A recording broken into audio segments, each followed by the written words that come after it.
Sallallahu Rabbuna ala nuril mubin. Perlu mengucapkan selamat Natal tahun baru. Kita negeri mayoritas muslim, negeri besar. Bahkan dalam pemerintahan Islam itu ketika orang non muslim ingin merayakan hari besarnya di ruang tertutup. Begitu pada masa zaman khilafah Islamiyah dulu. Oke, kita tidak pemerintahan Islam, tapi kita tetap memakai agama Islam. Dalam Islam diajarkan tak boleh. Man ra'a minkum munkaran, siapa di antara kalian yang melihat kemungkaran, falyughayyirhu biyadihi, rubah dengan tangan. Fa illam yastati' fa bilisani, dengan lidah. Fa illam yastati' fa biqalbihi, tak sanggup dengan hati. Wa dzalika adhaful iman, itulah selemah-lemah iman. Tidak ada kemungkaran yang lebih mungkar daripada mengatakan Allah punya anak dan anaknya itu mati di palang salib. Apakah boleh pemimpin, gubernur, bupati mengucapkan selamat Natal? Tak boleh. Orang kalau mungkar kita jangan ucapkan selamat. Orang mungkar itu kita kasih tahu, kamu ini salah, kamu ini mungkar, seperti yang dilakukan oleh Rahmatullah Al-Hindi, seperti yang dilakukan oleh Ahmad Dedat, seperti yang dilakukan oleh Zakir Naik. Kalau tidak sanggup, maka diam, selamatkan diri. Jangan malah mengucapkan selamat. Selamat nyasar ya, selamat sesat ya. Betul. Orang yang mengatakan selamat Natal itu konsekuensinya 3. Sama dengan mengatakan Allah punya anak, sama dengan mengatakan anak Tuhan lahir 25 Desember, sama dengan mengatakan anak Tuhan mati di palang salib. Dibantah dalam Quran, laqad kafarul ladzina qalu innallaha salisu salasah. Kafirlah orang yang mengatakan Allah itu 3 dalam 1, 1 dalam 3, Trinitas. Laqad kafarul ladzina qalu innallaha huwal masih ibnu Maryam. Kafirlah orang yang mengatakan Al-Masih anak Maryam itu. Rasulullah bersabda, panjangkan sujudmu dalam sholat. Pertanyaan, memanjangkan badan di waktu sujud seperti telungkup. Athalal qiyam, panjangkan tegakmu. Athalal ruku', panjangkan ruku'mu. Athalal sujud, panjangkan sujudmu. Kalau dipahami panjangkan sujud itu badannya memanjang, berarti athalal qiyam, tegak, panjangkan badanmu sampai tersangkut ke kipas. Karena lafaznya sama. Athalal qiyam, athalal ruku', athalal sujud. Panjangkan sujudmu, dipanjangkannya badannya sampai ke kaki kamu. Athalal qiyam, panjangkanlah badan sampai ke atas. Maka makna athala di situ bukan memanjangkan, tapi melamakan bacaan. Subhana rabbiyal a'la wa bihamdi, subhana rabbiyal a'la wa bihamdi, subhana rabbiyal a'la wa bihamdi, subhana rabbiyal a'la wa bihamdi. Sampai berapa lama? Sampai Sayyidatina Aisyah mencubit tangannya. Tapi tangannya tak kena ke kulit, ke baju. Kenapa kau cubit tangan Ibu Aisyah? Kusangka kau sudah sakratul maut ya Rasulullah. Saking lamanya sujud Nabi Muhammad sallallahu alaihi wasallam. Tapi itu bukan waktu sholat di masjid, waktu tahajud malam. Kalau jadi imam yang panjang-panjang, dibuat panjang-panjang sampai bangkit pita makmum belakang. Assalamualaikum warahmatullahi wabarakatuh. Ada orang sholat yang mulutnya tertutup rapat tak bergerak. Katanya dia cuma membaca dalam hati saja. Mohon penjelasan Pak Ustaz. Hadis sahih riwayat dari Khabbab ibn al-Arth. Nama sahabatnya Khabbab ibn al-Arth. Ya Khabbab, ya, kau pernah nengok Nabi sembahyang? Pernah. Apakah Nabi itu mulutnya bergerak atau tak bergerak? Nabi mulutnya bergerak. Dari mana kau tahu Nabi mulutnya bergerak? Ku tengok jenggotnya bergerak.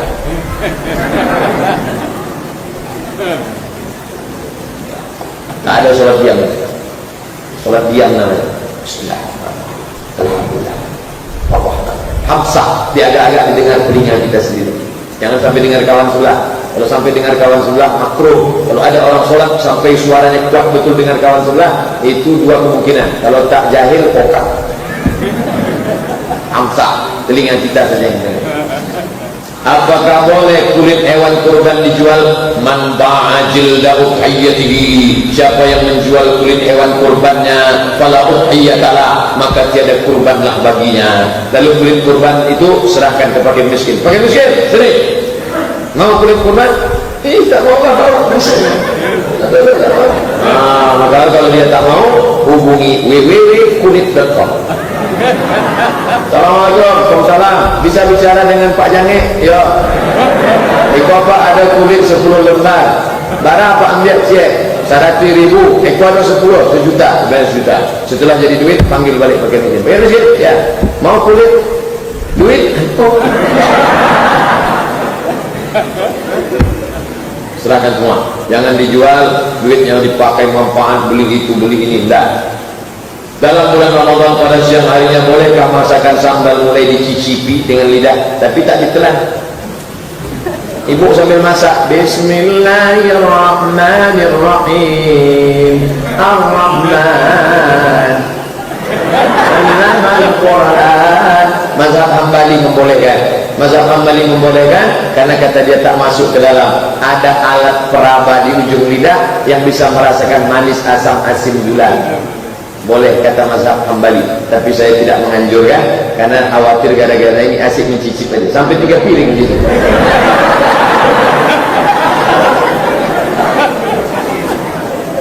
Apakah zakat yang harus kita keluarkan itu hasil usaha kita selama setahun, hasil bersih atau hasil kotor? Hasil bruto, bukan neto.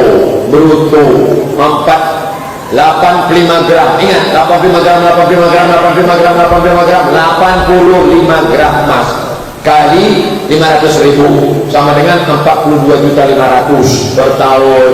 Saya tak bisa setahun Pak Ustaz, mau saya keluarkan tiap bulan lah biar jangan terlalu banyak. Oke, bagaimana caranya? 42.500 bagi 12 sama dengan 3.600.000. Kalau Pak yang ingat 3.600.000, 4 juta. Siapa yang berpenghasilan 4 juta sebulan, keluarkanlah 2,5%. Setiap sejuta 25.000. 4 juta, 25.000, 25.000, 25.000, 25.000, keluarkan 100.000. Bukan gaji, tapi pendapatan. Ada orang yang gajinya 4 juta, tapi pendapatannya 30 juta.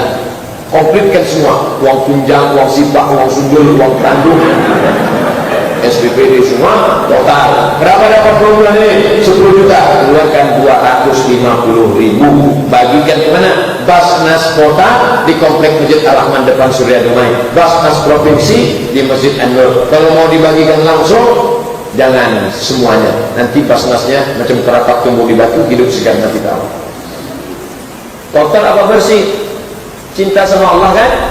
Ya, keluarkan potongan Allah dulu. Jangan potongan kredit mobil, kredit motor, kredit rumah, kredit bini aja yang cash. Mengapa nih jenazah laki-laki itu apakah boleh pakai baju, pakai sarung, pakai sorban? Tidak pakai baju ini, tidak pakai sarung ini, tidak pakai sorban, mohon maaf sorban ini, tapi pakai kain kafan yang dibentuk tak dijahit, macam kain, macam baju, macam sorban, itu dipakai. Nanti buatkan pelatihan. Ada ustaz spesialis jenazah namanya Dr. Ridwan Hasbi. Telepon nanti Ustaz Ridwan Hasbi, buat hari Ahad pagi, libur anak-anak sekolah. Kalau pelatihan jenazah jangan orang-orang tua, karena mereka yang mau kita mandikan nanti. Pelatihan jenazah itu anak-anak muda, ya, anak SMP, anak SMA, kalian yang pelatihan. Orang tua kalian nanti yang mau dimandikan. Nanti dibuat pelatihan orang tua.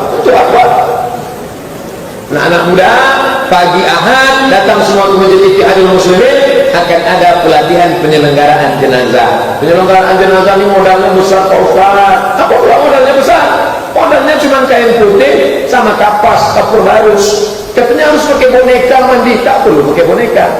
Cari yang bandel-bandel satu, mandikan. Ini berapa Pak? Anak bapak kayak mandi, mandikanlah. Mandikan, gosok itu juga begitu. Siram, mandikan. Apanya? Pak Ustaz, apa hukumnya apabila istri jika dilarang keluar rumah untuk sesuatu tak penting tapi tetap juga keluar rumah melawan suami?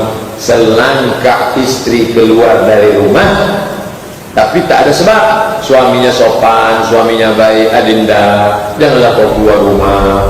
Aku tak tahan menengok kau pakai pakaian sempit. Alah, baru ngaji 2 hari, keluar dia. Maka ketika dia keluar, dia sudah dilaknat Allah Subhanahu wa Ta'ala. Terlaknat istri, nusus namanya, durhaka.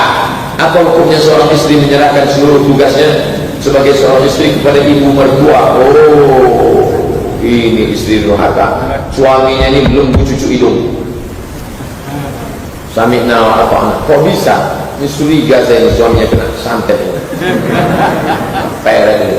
Oleh sebab itu maka big man, jadilah kau seorang laki-laki. Bang, aku mau pergi arisan, tolong mandikan anak, tolong lantai pel. Nanti kalau aku pulang sambal goreng kita siap ya. Mama pergi dulu, udah apa-apa. Kok bisa? Oh, laki-laki yang tak betul. Sebaiknya kita tidur ketika menghadap kiblat. Manakah yang benar dari gambar berikut ini?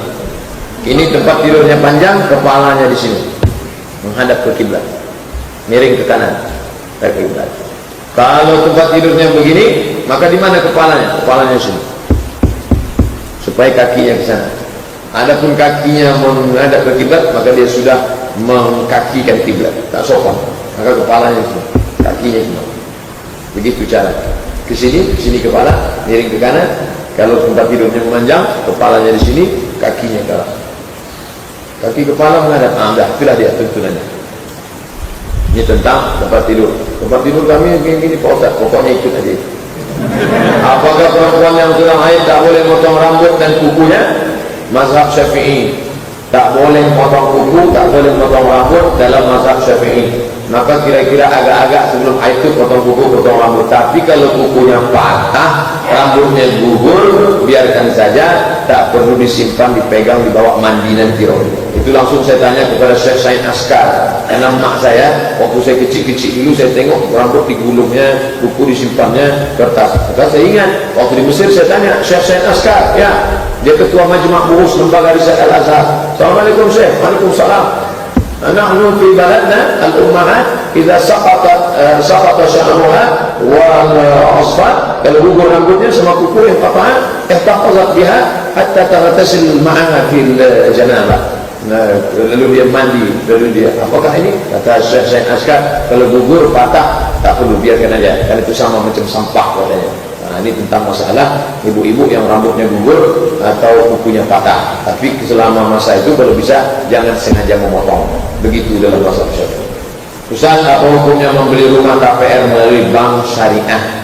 Ini rumah, ini bank syariah, ini saya sebagai pembeli. Kalau saya pinjam uang ke bank, lalu saya beli rumah cash, riba, uang bayar dengan uang, pinjam uang 100 juta bayar 120, riba. Maka dalam praktek syariah gimana? Datang orang syariah, saya datang ke syariah, bang syariah pinjam duit, tak bisa pinjam duit, kata bang syariah, bapak mau untuk apa? Beli rumah. Maka orang bang syariah nanya, rumahnya di mana? Di sini. Dibelinya rumah ini. Setelah rumah dibelinya, barulah kita cicil rumah itu. Maka akadnya uang dengan barang, bukan uang dengan uang. Baca tulisan saya di www.somatmoroko.blogspot.com. Tulis Somat Moroko kredit, nanti dapat tulisan uang dengan uang riba, uang dengan barang tidak riba. Karena zaman Nabi pun sahabat Nabi membeli gandum dicicil, membeli barang dicicil, membeli budak dicicil. Apa hukumnya bisnis sarang burung walet? Sarang walet itu najis atau tak najis? Dua dalil sarang walet tak najis. Pertama, ketika Nabi sedang khutbah, tiba-tiba ada onta menjilatnya di belakang. Lidah onta menjilat baju Nabi basah dan Nabi tidak mencucinya. Itu dalil bahwa air liur binatang tidak najis. Dua, ketika datang seekor kucing menjilat tempat air, apakah mesti disamak atau airnya haram? Tidak. Itu menunjukkan air liur kucing tidak najis. Tapi jangan gara-gara ini ditampung air liur kucing ini. Inilah dalil bahwa air liur walet tidak najis. Dari dua kisah tadi, air liur kucing dan air liur onta tidak najis. Lalu kenapa ada ustaz yang mengatakan air liur walet najis? Karena sampai sekarang walet belum punya WC umum. Bercampur air liurnya dengan tainya, maka air liurnya itu bukan najis tapi mutanajis, berubah menjadi najis gara-gara bercampur dengan tai. Itu ceritanya kenapa ada yang mengharamkan. Ustaz, bagaimana menghadapi mertua yang mengatakan jangan terlalu mendalami ilmu agama, nanti terbelit kaji, padahal saya hanya sering mengikuti pengajian ustaz bersama suami saya. Ini mertua ini tak suka mengaji, jadi dia bilang takut terbelit kaji. Tapi jangan pulang pengajian nanti dipanggil mertua, bu mertua duduk sini, assalamualaikum warahmatullahi wabarakatuh. Karena bagaimanapun juga dia adalah orang yang pernah melahirkan suami kita. Jadi mungkin cakap kita tak didengarnya, cari orang lain yang cakapnya dia dengar. Nenek mama, kakaknya, makciknya, saudaranya, supaya dia ikut mengaji. Ini banyak orang-orang tua berjemur, tua berampai saja, tak mengaji dia. Menengok anak menantu ngaji, dia marah pula. Jangan kau ngaji, dia boleh kaji nanti. Ini kalau tak Fir'aun juga. Tapi harus diluruskan. Dalam meluruskannya jangan keras. Walaupun tak mau kembali, kalau kau keras nanti mereka akan meninggalkan. Ustaz, bagaimana hukumnya periksa ke dokter laki-laki spesialis kandungan untuk program anak, karena dokter laki-laki memang bidangnya menangani kasus ini. Waktu istri saya hamil, dia tanya, bang, kita ke dokter laki-laki atau perempuan? Saya tanya, masih ada dokter perempuan di Riau? Ada. Dokter apa namanya? Dokter Sri. Kami datang ke dokter Sri. Nanti kalau dah tak ada dokter perempuan, cuma satu-satunya laki-laki, dan kalau tak sama dia kau mati, baru kuserahkan kau ke dokter laki-laki. Nah, ini. Tapi di Pekanbaru ini dokter perempuan tak muat lagi, over capacity sedikit. Maka dokter laki-laki ada, cari dokter laki-laki yang amanah, yang ngaji, yang tidak gatal. Nah, dokter Ruza, dokter ngaji. Ada dokter SPOG di Simpang 3, dokter pengajian, dokter yang amanah, jangan dokter yang tak betul. Nah, ini darurat tingkat tinggi daripada dia mati. Yang dua, karena tak ada dokter perempuan, bapak sendiri, biarlah aku sendiri yang mana. Idza usilat amru ila ghairi ahlihi fantazir sa'ah. Kalau diserahkan perkara bukan pada ahlinya, tunggulah kehancuran. Hancur ini itu gara-gara.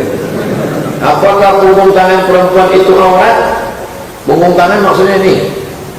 Ya Asma, wahai Asma, innal mar'ata, sesungguhnya perempuan, idza balaghatil mahid, kalau sudah sampai usia mens keluar haid, la yasmula an yura minha, tak boleh nampak dari badannya illa hadza wa hadza, kecuali ini wa hadza, dan tapak tangan.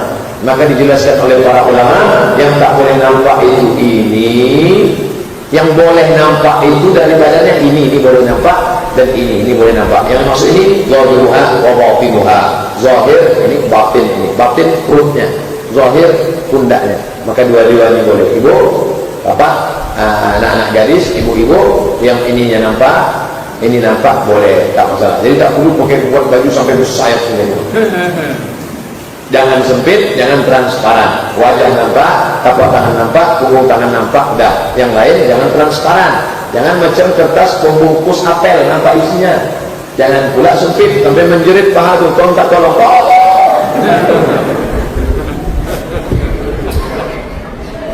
Apa liberal itu Pak Ustaz? Liberal diambil dari liberty. Ada patung liberty, bebas. Perempuan mau liberal, tak mau diikat-ikat, tak mau pakai baju kurung, tak mau liberal. Laki-laki liberal, tak mau diikat oleh apalah solat itu, tak usah, bebas aja. Yang penting pejam mata ingat Tuhan. Apapun agamamu, yang penting kau buat baik, maka kau akan mendapatkan tempat terbaik di sisi Tuhan. Dia liberal, dia tak mau diikat oleh ikatan apa. Maka kita jangan sampai ikut liberal. Pak Ustaz, apa takdir yang tak bisa diubah? Bisa diubah oleh Allah SWT. Contoh rezeki jodoh. Bapak lahir jadi orang Minangkabau, itu tak bisa dirubah. Pernah tak dulu malaikat ngasih multiple choice? Kau mau jadi apa? A, Minang, B, Badak, C, Cina. Ini tak bisa. Ini sudah ketetapan Allah. Tapi ada yang bisa dirubah. Ini bukit, antara dua bukit ada lembah. Tiba-tiba Sayyidina Umar sama sahabat kena penyakit wabak pes, poon nama penyakitnya. Lalu kemudian kata Sayyidina Umar, mari kita pindah dari lembah ini ke lembah sana. Kata sahabat, kenapa tak kita terima aja? Ini kan takdir. Kita pindah dari takdir yang buruk ke takdir yang baik. Ini kamput tua, Budweiser, vodka, mix. Dan ini air Zam-Zam. Maka saya memilih antara yang baik dan tak baik. Mata berpikir, mata tengok, mana baik? Ini baik, ini tak baik. Telinga mendengar, mana yang baik? Kata dokter, ini tak baik, ini baik. Quran mengatakan, la taqrabus shalah, jangan kau salat wa antum sukara, kalau kau mabuk. Maka saya pilih. Tak bisa dengan penuh kesadaran memilih kampung lalu diminum. Begitu sudah mabuk ditanya, kenapa kau mabuk? Tuhan sudah mentakdirkan aku harus mabuk siang. Diantuk kan cocoknya kepala itu. Jangan kambing hitamkan takdir. Nanti balik ke rumah dalam keadaan hamil. Kok kenapa hamil nak? Ayah mesti sabar ya, takdir Tuhan. Dulu kau dengan penuh kesadaran keluar malam pacaran balik jam 2, kemana saja kau kos-kosan semau. Oleh sebab itu ada sebab musabab. Kita dikasih Allah al-kasbu, usaha, pakai telinga, pakai mata, pakai tenaga, pakai kudrat, pakai iradat. Gunakan. Namanya al-kasbu, ikhtiar bahasa kita. Pak Ustaz, apa Pak Ustaz bukan les seni baca Quran? Enggak. Saya ingin belajar, kalau boleh tahu di mana Pak Ustaz? Tak ada seni baca Quran. Yang buka seni baca Quran Ustaz Hardi di Tafakuh. Cari Ustaz Hardi Tafakuh di perkantoran Sudirman depan depan Hotel Mayang Garden, belok kiri ada karaoke depannya, masuk ke karaoke-nya. Masuk jumpai Ustaz Hardi. Ustaz Hardi ada tahsin Al-Quran, tajwid, baca perbaikan Al-Quran. Apakah doa itu ibadah? Doa silahul mu'min. Doa itu senjatanya orang beriman. Aku tak tahu doaku diterima Allah atau tidak, kata Sayyidina Umar. Tapi aku terus berdoa karena aku yakin doa itu ibadah. Ini banyak orang tak mau doa. Baca sholat baliknya. Kau kenapa tak berdoa? Allah yang lama aja belum dikabulkan. Sombong. Orang tak berdoa itu sombong. Berdoa. Nabi aja berdoa. Nabi berdoa dari ba'da Isya sampai ba'da subuh. Waktu malam perang Badar 17 Ramadan berdoa. Berdoa itu angkat tangan sampai ke atas. Ini orang seorang berdoa tangan di atas paha. Kalau ada orang berdoa tangan di atas paha, itu artinya ya Allah mau kau kasih-kasihlah bila minta Allah. Bisa begitu. Apa beda doa dengan zikir? Banyak ulama menafsirkan doa zikir. Zikir artinya ingat. Semua doa adalah zikir, tapi tak semua zikir adalah doa. Doa. Macam doa kunut. Doa kunut itu isinya ada doa permohonan, ada isinya sana puji-pujian. 5 itu doa, makanya dianehkan. Allahumma bina fi man hadait, amin. Wa afina fi man afait, amin. Wa tawallana fi man tawallait, amin. Wa barik lana fi ma a'tait, amin. Wa qina bi rahmatika syarra ma qadait, amin. Sisanya itu bukan doa, tapi sana pujian. Fa innaka taqdi wa la tu'ala. Jadi tidak semuanya doa. Lalu kemudian ada doa zikir. Subhanallah, walhamdulillah, wa la ilaha illallah, wallahu akbar. Itu tak doa, itu zikir. Ya Allah. Zikir yang paling afdal apa? Afdalu zikri fa'lam annahu la ilaha illallah, la ilaha illallah. Zikir yang paling afdal. Ustaz, nazar apa yang baik untuk segera memiliki keturunan yang soleh-solehah? Saya sudah lama menikah, belum punya anak. Rabbi inni nazartu laka ma fi batni muharrara. Surat Ali Imran. Ada seorang laki-laki namanya Imran, lama tak punya anak. Istri Imran namanya Hanna. Kata si Hanna, ya Allah, kalau anakku ini lahir selamat, nanti aku akan jadikan dia muharrara. Muharrar artinya khalishan li khidmati Baitul Maqdis. Kalau anakku ini nanti lahir, aku akan jadikan dia pelayan Baitul Maqdis. Boleh bernazar, ya Allah, kalau aku hamil nanti, tapi catat, supaya jangan lupa, kalau nanti aku punya anak, ya Allah, akan kusekolahkan anakku ini untuk menolong agama, ya Allah. Kalau anakku lahir nanti, ya Allah, akan kuwakafkanlah tanahku agar sepeta, ya Allah. Kalau lahir nanti anak, ya Allah, kalau aku punya anak, ya Allah, nanti aku akan mewakafkanlah semen, ya Allah. Tapi sebutkan, jangan bebas saja. Aku wakaf semen nanti berapa? Pokoknya tempoh nanti lah. Begitu anak lahir, kan saja sekilo. Sebutkanlah berapa sahnya. Suatu saat saya mengikuti sebuah pertemuan. Ini kalau begini, ini panjang biasanya. Peserta terdiri dari wakil-wakil dari seluruh Indonesia. Peserta diinapkan di hotel untuk beberapa hari. Saat acara saya perhatikan beberapa orang saat sholat selalu menjamak dan mengkosor sholat. Apakah ini dibenarkan? 4 hari 4 malam. Ada acara seminar di Jakarta, peserta dari Riau. Hari apa berangkat? Hari Ahad. Pulang hari apa? Hari Rabu. Senin, Selasa, Rabu. 3 hari 3 malam. Jamak qasar, jamak qasar, jamak qasar. Zuhur sama asar, zuhur 2 rakaat, asar 2 rakaat. Ditarik asar ke zuhur namanya jamak qasar, jamak takdim. Kalau zuhurnya ditarik ke asar namanya jamak qasar, jamak takhir. Maghrib sama isya Kalau zuhur 2 rakaat, asar 2 rakaat, kalau maghrib tetap 3 rakaat. Jangan buat maghrib 1 rakaat setengah. Mereka Ustaz, berapa hari Pak Ustaz? 4 hari 4 malam. Apakah perjalanan dihitung? Tidak, perjalanan tak dihitung. Jaraknya berapa kilometer? 89 kilometer. Dari Pekanbaru ke Dumai bisa. Dari Pekanbaru ke Pangkalan Kerinci belum sampai 89 kilometer. Buka kitab Al-Fiqhul Islami wa Adillatih. Bagi adik-adik, bapak-bapak, ibu-ibu, pemula, syukran, terima kasih, merci beaucoup. Bagi bapak-bapak, ibu-ibu yang mau belajar fikih pemula, beli buku fikih Islam Sulaiman Rasyid. Tak sampai 50.000, kecil. Fikih Islam Sulaiman Rasyid, dia tahu mana jarak pasar, mana rukun, mana syarat, mana wajib. Simple, lengkap fikih Islam Sulaiman Rasyid. Ustaz, bagaimana cara berdoa ketika sedang sujud? Allahu Akbar. Doa bahasa Arab. Kalau tak pandai bahasa Arab, bahasa Indonesia dalam hati saja. Jangan diucapkan. Karena kalau diucapkan batal sholat. Amak dem batal sholat. Mintalah apa yang mau diminta. Sujud terakhir. Hadis yang mana? Hadis riwayat Muslim. Aqrabu ma yakunu al-'abdu li rabbihi wa huwa sajid. Doa yang orang paling dekat kepada Allah waktu sujud. Fa'sir fi du'a. Pertanyaanlah doa waktu sujud. Ustaz, mohon doanya agar saya bisa lancar dan lulus ujian S2 hukum di UNAN. Andalas. Nanti kita doakan bersama. Jadi kita doa kepada Allah, wala mumtahinan illa najahta, yang sedang ujian luluskanlah ya Allah, wala aziban illa zawajta, yang sedang mau nikah maka mudahkan nikahnya ya Allah. Nanti kita doa. Rabbana lana salihin, berikanlah kami anak-anak yang saleh. Nanti kita doakan di akhir majlis. Ada majlis menuntut ilmu, ada penyelenggaraan fardu kifayah, mana yang harus didahulukan? Sedangkan waktunya sama. Tengok dulu di kampung itu mana yang paling urgen. Di kampung itu Pak Ustaz tak ada yang pandai memandikan jenazah. Itu duluan. Karena kalau sempat ada mati sore itu mana? Tak mungkin bawa ke Dorsmir. Mana yang paling butuh perlu? Itu duluan. Umat Islam secara kuantitas meningkat. Contoh, belum-belum membangun masjid. Secara kualitas jamaah jarang hadir di masjid. Mohon kami diberi pencerahan agar dapat mengikuti jejak Rasulullah SAW. Dari maghrib ke isya buat pengajian bersilabus.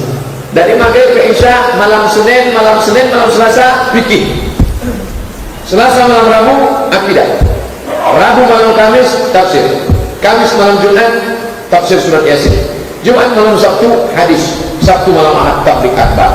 Dari maghrib ke isya 45 menit panjang di depan. Yang akan ceramah nanti malam Dr. Mustafa Umar, tafsir ayat-ayat pendek. Siapkan catatan, siapkan pertanyaan. 45 menit materi, pakai infokus, pakai video pendek, tembakkan ke dinding. Jadi jamaah sudah mencari, rekam pakai video, upload ke internet. Kajian Senin malam Selasa, hadis-hadis pendek, ayat-ayat pendek, Masjid Ittihadul Muslimin, enter, upload, download, sehingga bersilabus, terstruktur, terprogram. Karena kita tak bisa salahkan jamaah. Jamaah sudah mau ke masjid, tapi akhirnya dia kecewa. Dia sudah khususkan waktu sampai di masjid. Pengajian malam ini tentang sabar. Besok malam sabar lagi. Sabar lagi. Sehingga dia sudah terbayang tengok musuh. Nah, itu pasti sabar. Ustaz, oh ini panjang ceritanya, tak buat tu baca. Ustaz, sholat tahajud bagusnya berapa rakaat? 8 rakaat. 2 rakaat 1 salam, 2 rakaat 1 salam, 2 rakaat 1 salam, 2 rakaat 1 salam. Ditutup dengan witir 3 rakaat. Bagusnya berjamaah apa sendiri-sendiri? Berjamaah boleh. Nabi sholat tiba-tiba diikuti oleh Anas bin Malik. Nabi tak melarang, boleh berjamaah. Istri berjamaah sama suami. Siapa yang bangunkan? Yang bangunkan suami. Ambil air, percikkan kuali musik. Bangun! Itu kalau nikahnya udah 20 tahun. Tapi kalau yang pengantin baru nikah kemarin, wake up my honey, wake up my darling. Majulah ke depan. Usolli sunat tahajud rakaat ini imaman. Allahu Akbar. Bismillahirrahmanirrahim. Alhamdulillahirabbil alamin. Selesai salat tahajud, istri bersalaman. Memang tak salah aku memilih kau uang dunia akhirat. Pada dulu yang meminangku banyak, ada yang naik Pajero Sport, ku tolak. Kau yang datang walaupun naik tak 70 ku terima. Kau memang imamku dunia akhirat. Tapi jangan kau nikah lagi ya kau bilang. Ustaz, ngaji tarekat itu wajib apa sunnah? Tarekat artinya cara tarekat. tarekat, bukalah kamus. Tarekat sama dengan metode. Google Translator. Google Translator, choice language, pilih bahasa. Indonesian language, Arabic language, pilih. Tarekat. Hafiz tak bisa nulis Arab, belum masuk Islam. Bagaimana cara mengislamkan HP? Buka Play Store. Setelah terbuka Play Store, buat Arabic keyboard, enter. Setelah terbuka Arabic keyboard, pilih Smart Arabic keyboard, enter. Setup, pilih, lalu kemudian geser, nanti bisa tulis Arab. Tarekat, Inggrisnya method. Tarekat artinya metode, cara berzikir. Kebetulan disusun oleh Syekh Abdul Qadir Jailani, maka namanya Tarekat Qadiriyah. Disusun oleh Abdul Hasan Asyazili, Tarekat Syaziliyah. Disusun oleh Bahauddin Naqsyabandi, Tarekat Naqsyabandiyah. Disusun oleh Abdul Hasan Asyazili, Tarekat Syaziliyah. Nah, jadi mengikut tarekat itu cara berzikir. Baik, tapi tengok mursyidnya dulu. Mursyidnya tak pernah sholat berjamaah ke masjid, jangan ikut. Saya mursyid, kenapa kau tak pernah ke masjid? Ambo sholat di Masjidil Haram. Mana ada orang sholat di Masjidil Haram? Kenapa tuan saya tak pernah ke masjid hari Jumat? Aku sholat di Masjidil Haram. Pekan baru sholat jam 12.30. Dia ngaku di Masjidil Haram. Masjidil Haram kalau jam 8.30. Mana ada orang sholat Jumat di sana jam apa? Ketahuan bohong. Ikutlah mursyid yang tak meninggalkan syariat. As-syari'atu bila haqiqah batilah. Orang yang ikut syariat tanpa meninggalkan hakikat, orang ikut hakikat tak memisahkan dengan syariat. Ikuti dia. Banyak lagi yang masih berpegang kepada syariat dan tarekat. Bagaimana pandangan Allah terhadap pemimpin yang tak pernah salat berjamaah ke masjid dalam Islam? Pemimpin diangkat karena salatnya. Nanti kalau ada 4 calon bupati Kampar, pilihlah yang paling aktif ke masjid, tapi bukan dekat-dekat kampanye. Memang dari dulu rajin ke masjid. Maka yang pertama fit and proper testnya adalah salat. Nabi Muhammad SAW tak pernah salat di rumah. Adapun Nabi salat di rumah, salat sunat, salat tahajud. Adapun salat fardu ke masjid. Maka pemimpin yang tidak melaksanakan salat, tak ada beda pemimpin dengan rakyat biasa. Dia semua akan dituntut di hadapan Allah Subhanahu wa taala. Hukum konvensionalnya tak ada, tapi hukum Allah akan tetap berdiri. Isma syi'ta, hidup sesuka hatimu. Fa innaka mayyit. Tapi ingat, kau akan jadi mayat, kau akan mati, kau akan dimakan cacing tanah, kau akan dihadap dan dihadap mahkamah syariah Allah Subhanahu wa taala. Orang yang tak mampu berkehidupannya, tapi dia tak pernah mempedulikan anak yatim. Orang yang mampu tapi tak peduli anak yatim, fakir miskin sekeliling. Bagaimana ni Pak Ustaz? Ara'aital ladzi yukadzibu bid-din. Tahukah kamu siapa yang mendustakan agama? Fadzalikal ladzi yad'ul wa la yahuddu 'ala ta'amil. Jelas saya. Apa lagi? Mereka itu mendustakan agama. Orang yang mendustakan agama berarti mengingkari syariat Muhammad sallallahu alaihi wasallam. Bagaimana kita terlepas dari riba kalau dalam pinjam-meminjam di bank? Karena bank selalu membuat bunga. Tolong jelaskan Pak Ustaz. Jangan meminjam. Somad itu cuma pandai ceramah saja. Saya balik kuliah dari Maroko 2008. Sampai sekarang tak pernah meminjam. Sesusah apapun saya cari kawan sahabat. Aku perlu duit pinjam, tapi janji tak berbunga. Jangan malu miskin susah. Untuk apa kita kaya tapi makan riba? Sekarang orang biar miskin asal gaya. Inilah orang kaya gaya tapi sebetulnya hidupnya miskin. Lebih baik kita susah di hadapan orang tapi kita tidak makan riba. Jaga diri kehormatan. Yakunu fuqara yughnihimullah. Iqna' bima qasamallahu lak. Merasa cukup dengan pemberian Allah, takut aghnan nas. Cari kawan, sahabat, tetangga yang bisa meminjamkan dengan cara yang tidak riba. Apakah dengan cara gadai, apakah dengan boroh, apakah dengan mudharabah. Nanti bagi hasil boleh, bagi hasil boleh. Pinjam duit Bapak sejuta, saya mau ternak ikan lele. Nanti kalau beruntung 2 juta, kita bagi 500.000, boleh. Tapi kalau riba, tak boleh. Pak Ustaz, dek apa ke awak selalu menyapa orang tu kalau bersuara di jalan senyum? awak ke inyo, tapi uangnya selalu kecibul ke awak. Apa salah awak Pak Ustaz? Entahlah. Jualannya tanya ke inyo, tanya ke inyo. Itu yang saya sebutkan. Saya kalau ada orang merengut-rengut aja di ruang dosen atau pegawai atau tetangga, itu saya tanya, jangan marah ya, kita kan sudah lama berkawan nih, ya janji, kenapa kamu cemberut aja sama saya? Sebetulnya Pak Ustaz, saya bukan marah sama Ustaz, jadi saya berkelahi di rumah. Oh tidak. Jadi kita jangan suzon. Mungkin dia tak senyum ke bapak, ke ibu, dia di rumah ada masalah. Kadang dia ada masalah. Hidup ini kan sampai masalah. Siapa pun tak ada masalah sih kok. Di kantor ditekan atasan, di jalan ditangkap oleh polisi, di rumah ditekan bini. Pesuai di jalan mukanya macam jeruk perut dipijak gajah. Jadi jangan awak suzon.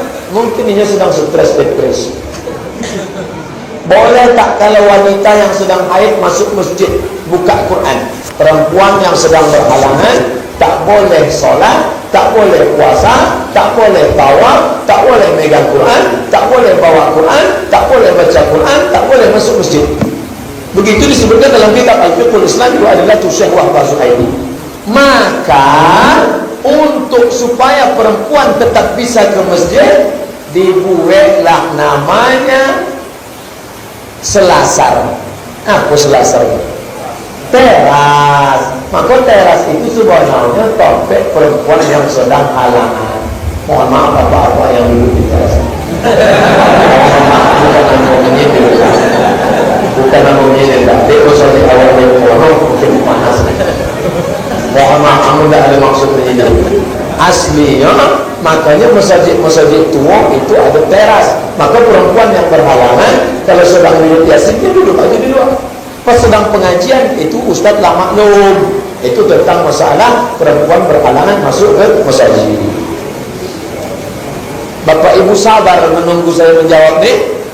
Anda Bapak Ibu tak sabar, baliklah. Saya akan jawab nih sampai habis. Sana itu kamera tetap hidup. Itu hidup itu kamera. Direkam itu nanti diletakkan di internet.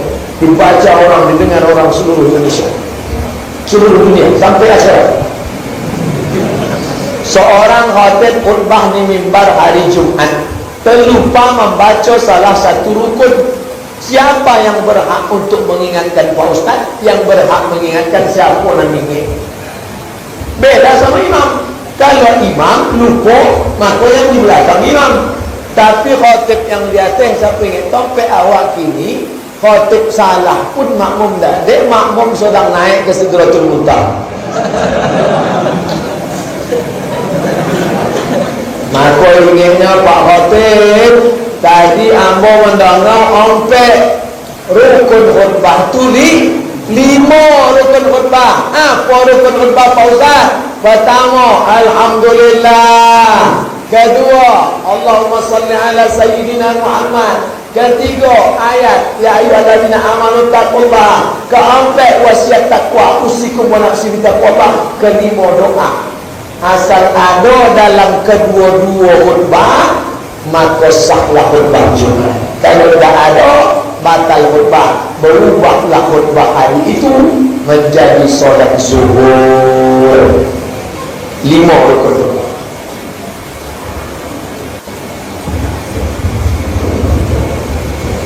Seorang lelaki junub dengan istrinya, sebelum mandi dia pergi keluar rumah, tiba-tiba terjadi kecelakaan, mati, meninggal dunia. Waktu akan memandikan, dilaporkan oleh istrinya. Kata istrinya, Pak, tadi suami saya itu tadi sedang junub. Pertanyaannya, mandi yang mana yang akan dilaksanakan? Mandi jenazah atau mandi junub? Mandi jenazah. Itulah fungsi mandi jenazah. Fungsi mandi jenazah itu sekaligus mandi junub. Jadi tak perlu mandi 2 kali. Pertama mandi junub, habis itu mandi jenazah. Maka saudara ulang nan meninggal, baik melapor istrinya atau tidak melapor, atau mandi meninggal, tidak ada orang tahu, maka dengan mandi jenazah itu dia sudah suci di hadapan Allah Subhanahu wa ta'ala. suci dia sudah. Tapi ada sahabat Nabi, malam itu dia menikah pengantin baru. Besok pagi sebelum mandi wajib, Nabi mengajak perang. Ayo perang.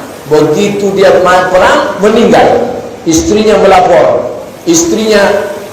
Nabi melihat dia dimandikan oleh malaikat. Ya ibna ghasilil malaikah, wahai engkau anak yang dimandikan bapakmu oleh malaikat. Artinya ada memang terjadi sahabat Nabi yang meninggal dimandikan oleh malaikat. Tapi syariat memandikan jenazah sudah otomatis, mandi jenazah itu sucilah dia. Ini tak ada pertanyaan. Ini namanya pertanyaan hakikat. Apakah sholat isya afdal di awal waktu? Adakah menunda waktu sholat karena keperluan tapi masih sholat dalam waktu tersebut melalaikan? Yang dikecam dalam surat Al-Ma'un, fawailun lil musallin alladzina hum an salatihim sahun alladzina hum yura'un wa yamna'un al-ma'un. Apakah menunda salat isya?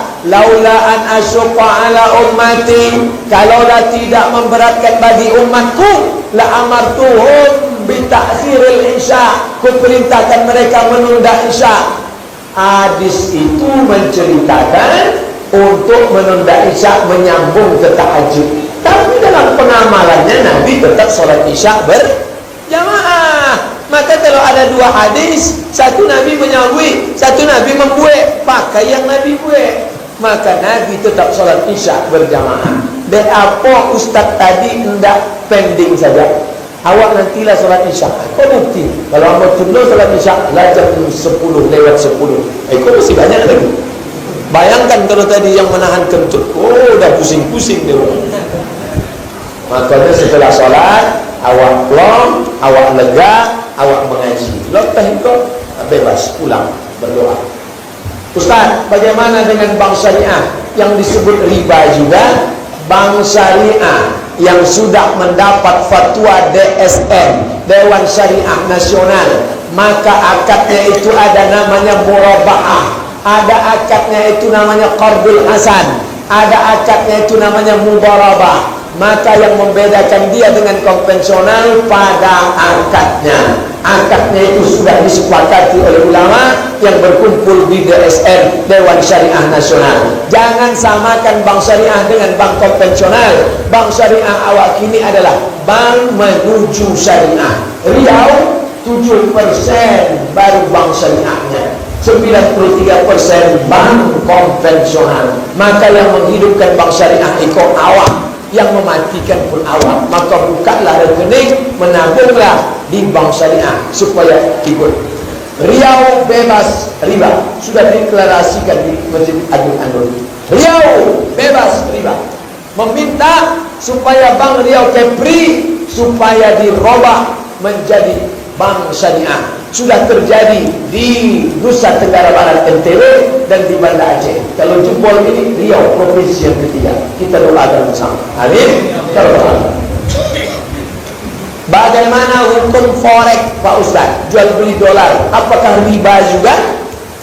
Kalau transaksi mengandung risk, tipu, zul, aniaya, gharar, gambling, tak pasti, judi. Ingat, 3: risk, tipu, gambling, judi, zul, aniaya. Maka transaksi itu haram. Dia tidak hanya riba, tapi juga lebih daripada riba. Ini forex, 3 unsur ini tak terelakkan. Ada gambling, judi, ada gharar, judi, ada risk, ada tipu di dalam. Bagaimana hukum main domino Pak Ustaz? Sedangkan dadu sama catur haram, apalagi domino. Domino, kelepak sampai sakaratul maut diajak la ilaha illallah, tak mau. La ilaha illallah. Tunjukkan bala anak lewat. Hati-hati. Man syabba ala syai'in syabba alaih. Man syabba ala syai'in syabba alaih. Siapa yang terbiasa di waktu muda, terbawa-bawa di waktu tua. Terlonjak-lonjak. Ketika kecil terlonjak-lonjak, sudah besar terbawa-bawa, sudah tua terubah tidak. Sampai tua, sampai sakaratul maut. Apa yang selalu dilakukan waktu muda, itulah yang akan datang waktu sakaratul maut. Di tempat kami ada 2 masjid. Keduanya selalu dipakai buat sholat 5 waktu. Tapi pada sholat Jumat, salah satu masjid ditutup, pindah ke masjid yang satu lagi. Dengan alasan masjid yang lain ditutup, tidak memenuhi jamaahnya. Bagaimana itu Pak Ustaz? Masjid di Madinah itu banyak. Masjid. Tapi kalau sudah sholat Jumat, Nabawi saja. Begitu zaman Nabi. Kalau di situ ada sholat 5 waktu, subuh, zuhur, asar, maghrib, isya, namanya masjid. Kalau ada sholat Jumatnya, namanya masjid jami. Begitu. Jangan masjidnya banyak-banyak, tak cukup sholat Jumat. Masjid yang tak cukup, inilah yang tepat ini. Masjid yang tak cukup, tutup sholat Jumat di satu tempat. Masjid yang ada sholat Jumatnya namanya masjid jami. Masjid yang tak ada sholat Jumatnya masjid saja. Sampai awal menjadi 7. Masjid jami, masjid raya, masjid agung, masjid besar, masjid Islamic Center, surau, langgar, musola. Orang Jawa dilanggar tak mati. Apakah boleh mencuri harta orang tua sendiri yang pelit? Datanglah perempuan namanya Hindun. Ingat, Nabi sedang duduk di atas bukit Sofa waktu tahun ke-8 Hijrah, pembebasan kota Makkah. Datang perempuan namanya Hindun. Siapa namanya? Hindun. Kata Hindun ini mengadu, ya Rasulullah, wahai Rasulullah, inna Aba Sufyan rajulun sya'ir. Abu Sufyan, suami saya, orangnya pelit. Suami saya itu orangnya pelit. Boleh tak saya ambil uangnya untuk sekedar makan? Kata Nabi, ambillah. Bil ma'ruf, cukup memenuhi kebutuhan. Itu dalil ibu boleh mengambil duit bapak kalau tak cukup kebutuhan. Standar kebutuhan perempuan sekarang, keperluan belanja perempuan berapa? Oh, kalau sampai kami ke Polsek 3 juta. Lalu suami ngasih berapa? Dia ngasih 1 juta. Boleh ibu ambil 2 juta. Lebih daripada itu haram. Saya tak tahu jawab. Maka anak yang masih ikut emaknya, jangan dia ngambil, lapor ke wakil presiden. Mak, tolong ambil kau. Yalah, beres lagi. Itu dalil. Saya seorang pelajar. Kalau boleh tahu gimana metode belajar Pak Ustaz? Metode belajar saya tak bisa diikuti. Kenapa tak bisa diikuti? Karena saya kuliah di Mesir. Mesir itu kejamnya minta ampun. 1 tahun 3 boleh mata kuliah, ditambah 2 juz Quran menjadi ompek boleh. Kalau tidak lulus 3 mata kuliah, potong beasiswa 25%. Kalau tidak lulus ompek mata kuliah, dipotong beasiswa 50%. Kalau tidak naik tingkat 2 tahun berturut-turut, BO diusir dari asrama, putus beasiswa, balik tak dikasih tiket, siap-siap hanyut dari sungai Nil ke sungai Kampar.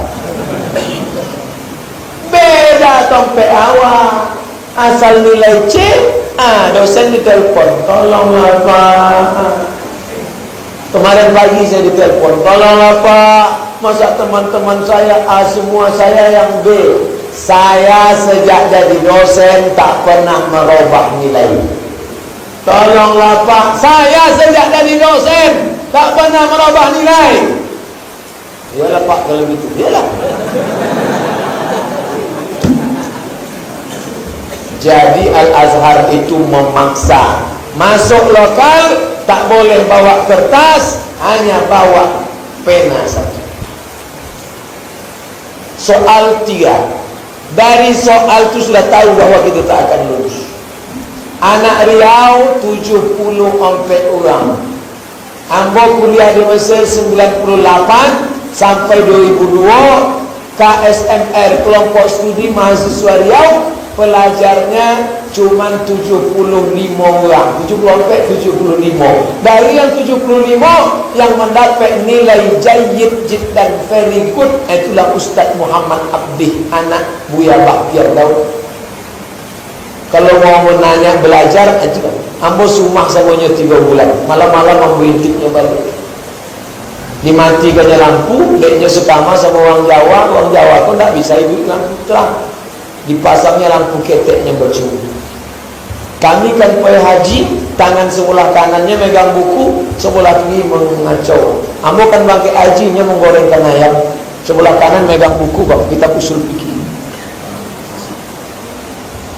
Akhir nilai paling tinggi, jayid jiddan. Belajarlah baca kitab kayaknya.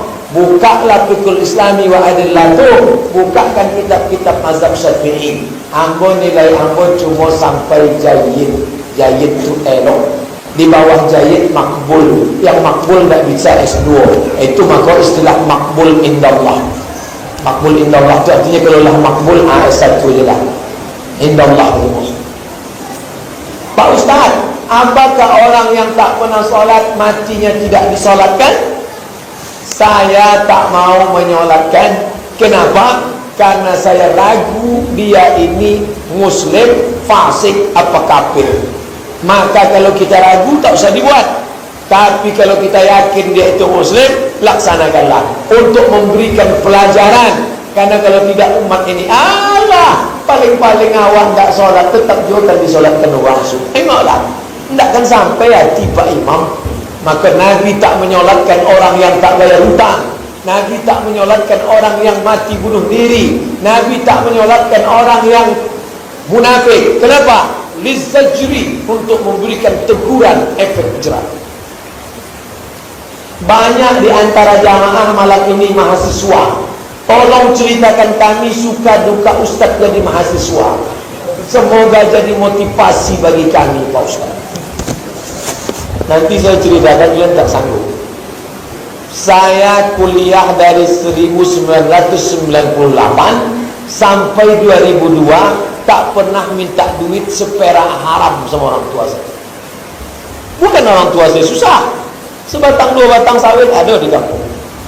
Tapi untuk minta duit, tak pernah minta duit, tidak. Sampai nelpon mak saya, kau makan apa?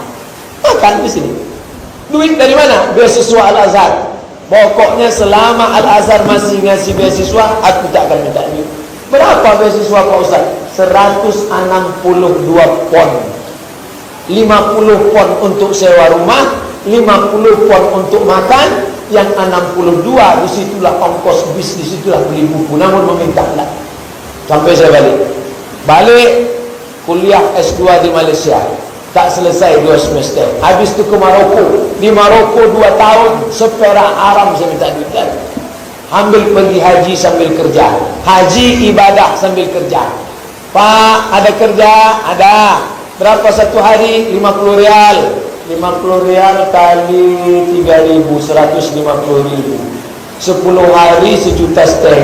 Sebulan 4,5 juta. 2 bulan 9 juta. Namanya. Apa kerjanya? Pak, ngasih nasi kotak. Ngasih nasi kotak. Iya, mudah kerjanya, mudah.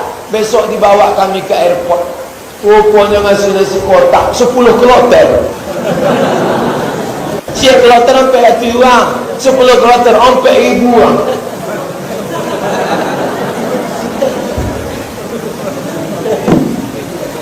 Jadi kalau cerita suka duka mahasiswa awak kini, asal hari Sabtu balik. Gaya petantang petenteng. Kalau tanggal 1, tanggal 2 bawa cewek kan. Kami dulu tak begitu. Kuliah sambil kode Makkah. Sampai di Makkah, di Madinah, dipanggillah jamaah-jamaah yang sombong-sombong. Datang jamaah dari sini tinggal, sini.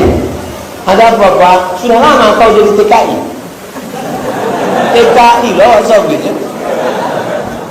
Iko mahasiswa loh Pak. Dari mana? Dari Maroko. Tak ada universitas di Pekanbaru itu. Ada, tapi mahal Pak. 1 semester 7 juta. Sidang terbuka 10, sidang tertutup 5 boleh. Buka tutup 25. Balik ke Pekanbaru 2008. Jadi dosen. Sampailah ini. Jadi kalau cerita masalah suka duka belajar, cubalah agak sebulan. Ambon 4 tahun, 2 tahun di Mesir, 6 tahun.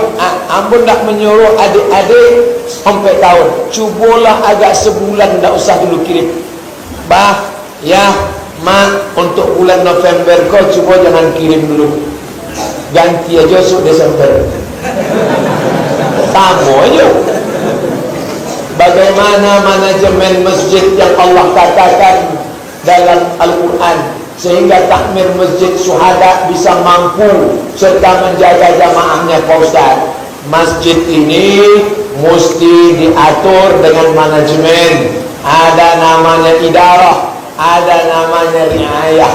Ada yang mengurus masalah ibadah, ada mengurus masalah bagi job description. Ketua, sekretaris, bendahara menangani masalah ini, menangani masalah ini. Tapi tak bisa kalau kita tidak bisa bersama. Sikut kiri, sikut kanan, tanduk ke atas, menyipak ke belakang. Yang merasa pintar majulah ke depan. Jangan di muka tak menyipak, di belakang menanduk. Tidak bisa.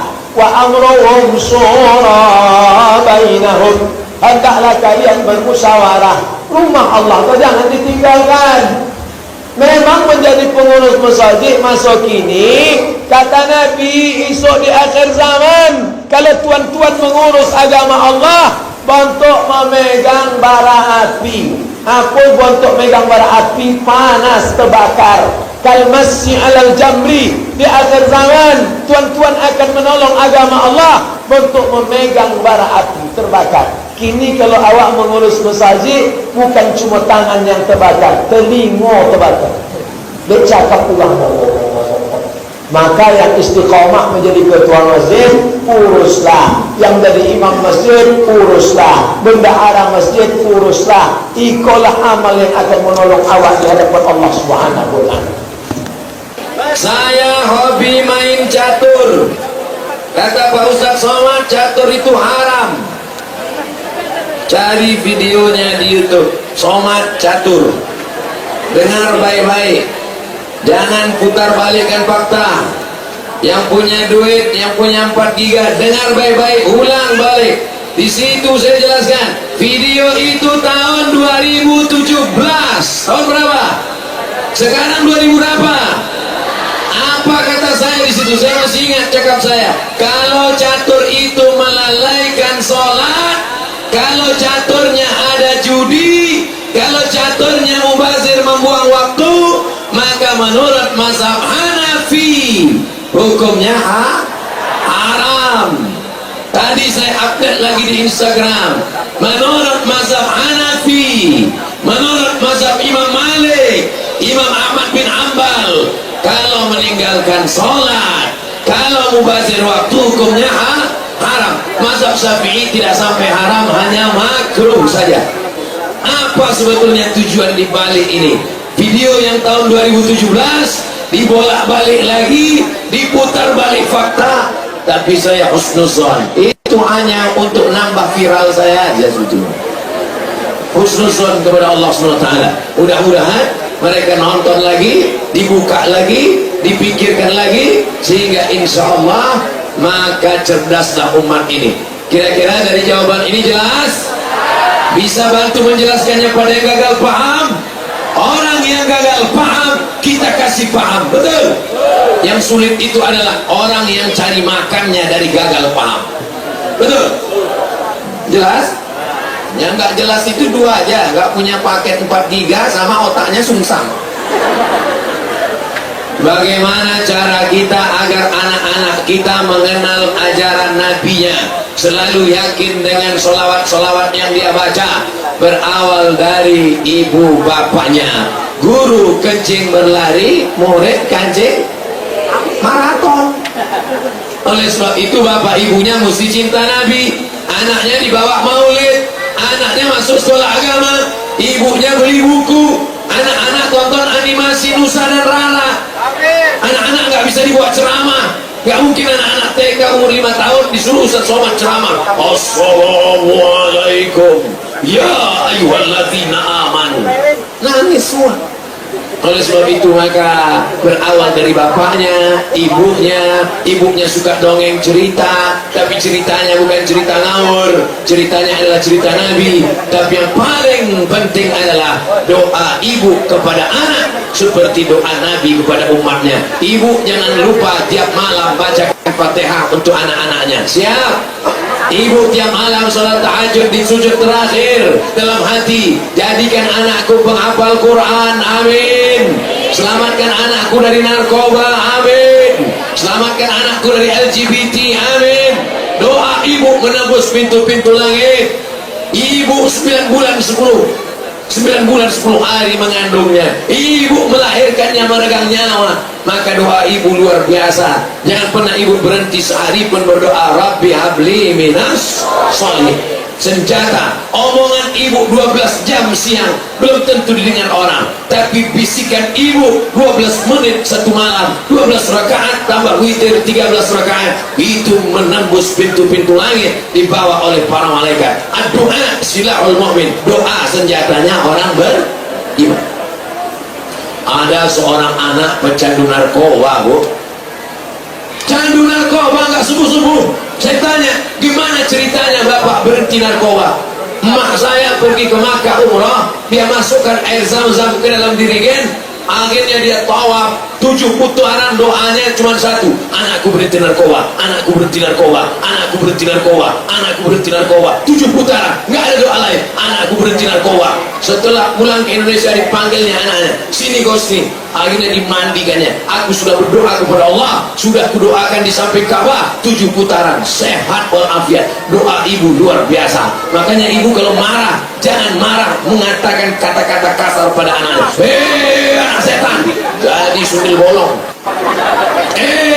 Tuyul, jangan.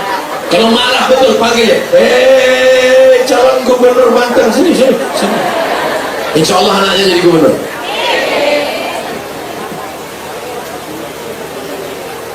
Saya berada di organisasi yang terdapat agama lain, maksudnya non muslim di dalamnya. Ketika ada acara, bolehkah menyebut salam dari agama seperti tak apa kalimatnya saya tak hafal, takut salah sebut. Kita pakai salam kita, assalamualaikum, dan salam bangsa Indonesia. Kalau pagi selamat pagi, kalau siang selamat siang, kalau malam selamat malam. Karena kita khawatir dalam salamnya itu ada ritual dan doa. Tapi kalau yang bahasa Indonesia umum, dari dulu, dari saya kecil, selamat pagi, selamat siang, selamat malam. Pakai salam kita untuk yang seagama. Assalamualaikum warahmatullahi wabarakatuh. Selamat pagi, selamat siang, selamat malam. Selamat datang, selamat pulang. Karena kita khawatir ada di dalam itu baca-bacaan yang kita tidak paham, ternyata dia sudah masuk dalam ritual agama. Dalam kehidupan sosial bertetangga satu kantor, silakan. Tapi kalau sudah dalam masalah ritual, wala ana abidum ma'abattum wala antum abidun ma'abud lakum dinukum, mengatakan selamat datang boleh, selamat siang boleh, karena itu adalah ritual bangsa Indonesia, bukan ritual agama. Saya selalu ceramah di kantor-kantor non muslim banyak, begitu saya ceramah. Assalamualaikum warahmatullahi wabarakatuh. Selamat pagi bapak-bapak, hadirin hadirat yang hadir pada kesempatan ini, hadirin hadirat muslimin muslimat, mukminin mukminat, belum kawin dan belum sunat. Ustaz, saya seorang mahasiswa, bagaimana ta'aruf yang benar? Misalnya kau mahasiswa di sana, kemudian dari jauh kau lihat ada anak-anak gadis yang nampaknya agak-agak cantik, kau tengok. Pulang dari sini kau carilah bapak-bapak yang tahu. Pak, itu tahu nggak yang jilbabnya warna? Oh, itu anak Pak Anu. Bisa nggak bapak bawa? Saya besok malam ke sana mau ta'aruf. Oke, tapi anak gadisnya jangan tahu, karena kalau dia tahu nanti nggak jadi, malu dia ketemu. Oleh sebab itu maka nanti bapaknya manggil anak gadisnya. Nah, sini, ini ada tamu datang nih. Mau ngapain dia Pak? Ya mau ketemu bapak, mau ngurus SKCK. Datang sini. Nah, bawa air putih keluar. Datanglah anaknya bawa air putih.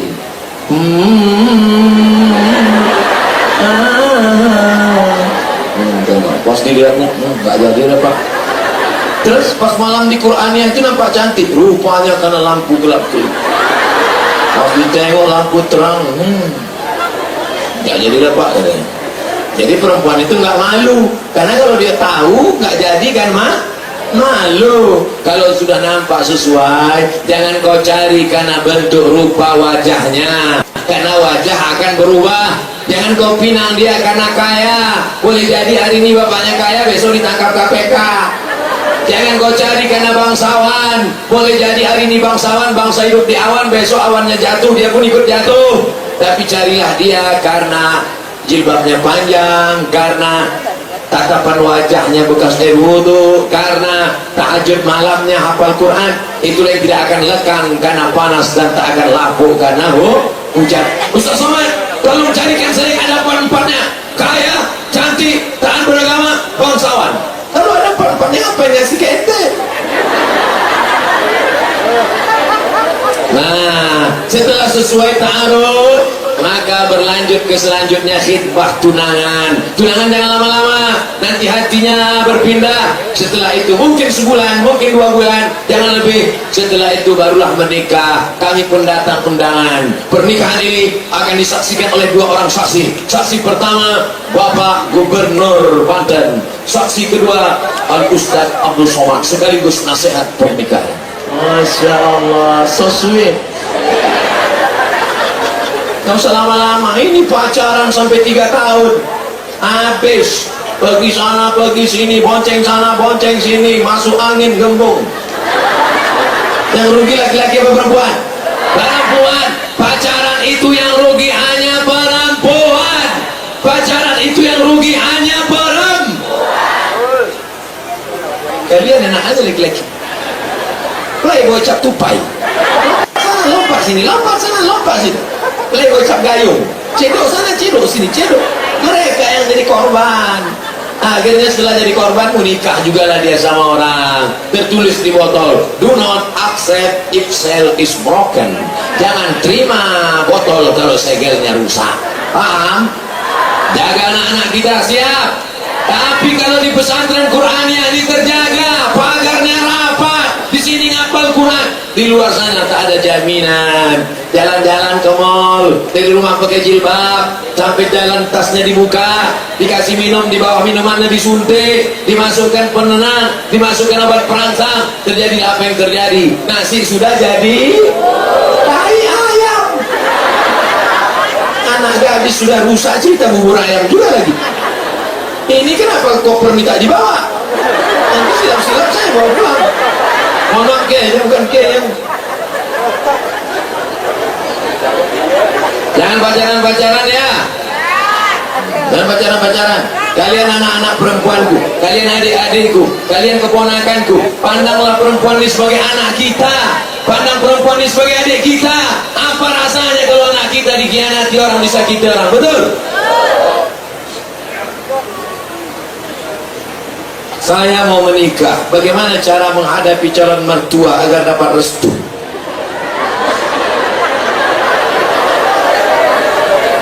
Ente kalau mau datang ke calon mertua, jangan datang sendirian. Ini datang sendirian ke rumah calon mertua. Assalamualaikum. Waalaikumsalam. Hai guys. Kita kan ada ulama. Kira-kira yang dia segani siapa? Di mana rumahnya? Di sekitar pesantren Qur'aniyah. Siapa yang dia segani? Kiai. Bawalah Kiai Dr. Sobran saya. Kiai, minta tolong temani saya ke rumah dia. Salam. Assalamualaikum. Waalaikumsalam Kiai. Apa kabar? Ini siapa? Ini ada anak muda kita mau. Enggak apa-apa, silakan. Jangan bawa saya. Kalau saya kalian bawa, nanti saya yang diterima.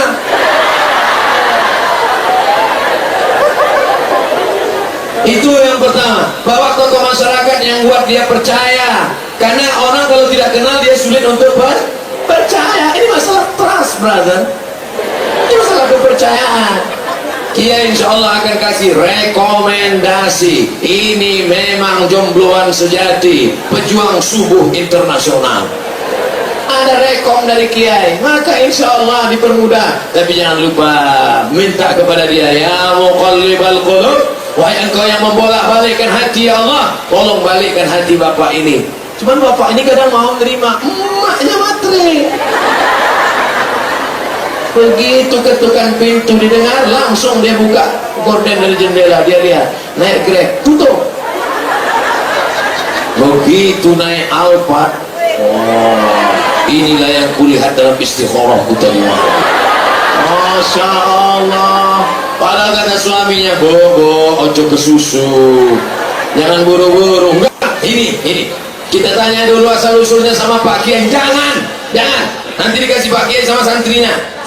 Akhirnya dinikahkan juga. Seminggu nikah, anak pulang berurai air mata, mata bengkak sebesar telur angsa. Kau kenapa nak? Kenapa rental? Kipalnya mobil mewah rental. Oleh sebab itu maka jagalah anak-anak kita dari penipu dan pembohong. Ini yang saya ceritakan, ini fakta. Yang saya ceritakan ini data. Bapak-bapak sehat, tegap, ganteng, kaya, pejabat nangis di depan saya. Ustaz Somad, anak gadis saya dokter Pak Ustaz, cantik katanya. Saya mulai pucat. Apa maksudnya nih?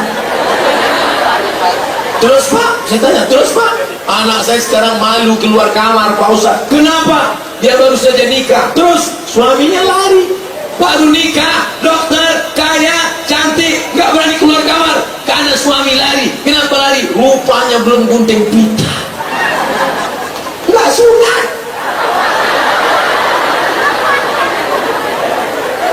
Kok bisa terjadi? Inilah Pak Ustaz, ini terjadi. Lama jauh berjalan banyak dilihat, lama hidup banyak dirasa, lama jadi ustaz banyak yang curhat.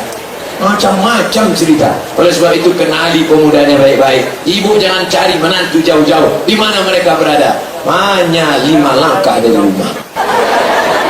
Ini anak-anak muda yang baik-baik ini. Mudah-mudahan kalian yang baik-baik dipertemukan Allah dengan yang soleh-soleh.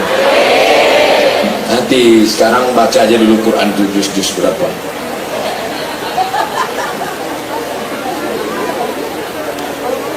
Apa hukum memberi sedekah? Sementara yang menerima sedekah itu menjadikan pekerjaannya sebagai pengemis. Orang yang hidupnya dari ngemis, nanti di akhirat menghadap Allah, wajahnya, dagingnya bercucuran, berguguran. Nanti Bapak Ibu kalau di akhirat pas lagi ngantri masuk ke surga, nampak di samping kiri neraka ada orang wajahnya berguguran. Itulah pengemis dulu. Pengemis cinta enggak masuk. Berguguran. Kenapa wajahnya berguguran dagingnya? Karena dia di dunia menghilangkan kehormatan dirinya di hadapan manusia, maka di akhirat hilang kehormatan wajahnya di hadapan Allah SWT. Makanya ketika ada seorang sahabat mau memberikan semua hartanya untuk Nabi, ya Rasulullah, ambil semua hartaku ini untuk engkau. Kata Nabi, la, ambil setengah, tidak, ambil sepertiga. As-sulusu katsir, anta da'a warasataka aghniya, kau tinggalkan ahli warismu dalam keadaan kaya, khairun, daripada kau tinggalkan ahli warismu kafatan alatan, miskin, yatakaffafuna 'alan nas, miskin meminta-minta kepada manusia. Maka tinggalkanlah ahli waris kita dalam keadaan mampu. Makanya orang yang minta-minta itu kita perhatikan baik-baik. Memang betul-betul kakinya putus, mohon maaf. Memang betul-betul kena kusta. Ini kadang berangkat kita pagi, yang sakit kaki kiri, pas sore pulang yang sakit kaki kanan. Berangkat kita pagi, yang buta suaminya.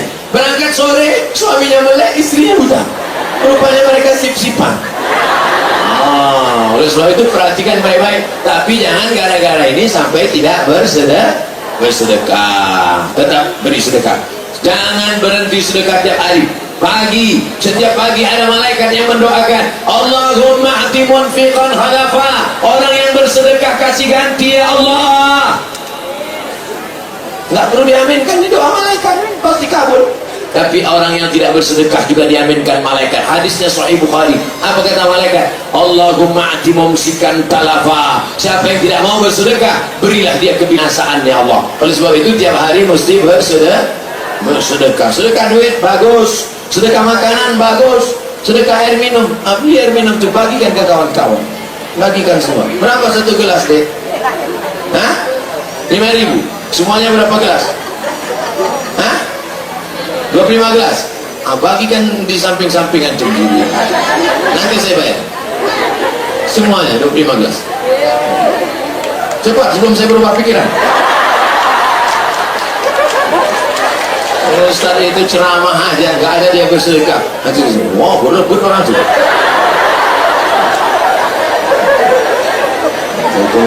Mudah-mudahan nggak ada lagi yang jualan.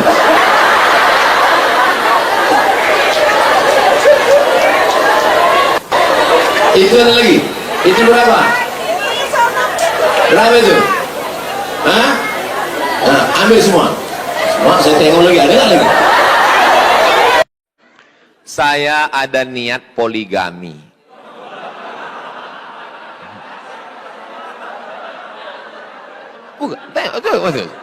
Bukan ku buat-buat.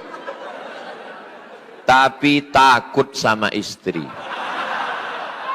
Apa hukumnya takut sama istri, Pak Ustaz?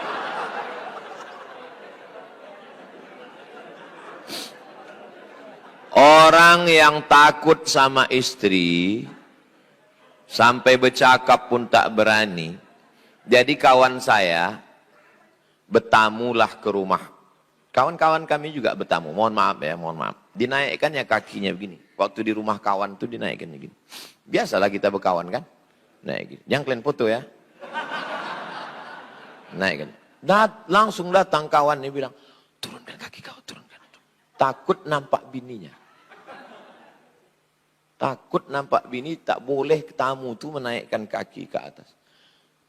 Laki-laki yang terlalu takut sama bini, itu nanti kalau meninggal, dia tak kena azab kubur. Karena pas mau diazab malaikat, kata malaikat, yang ini nggak usah kita azab, udah azab kali ini.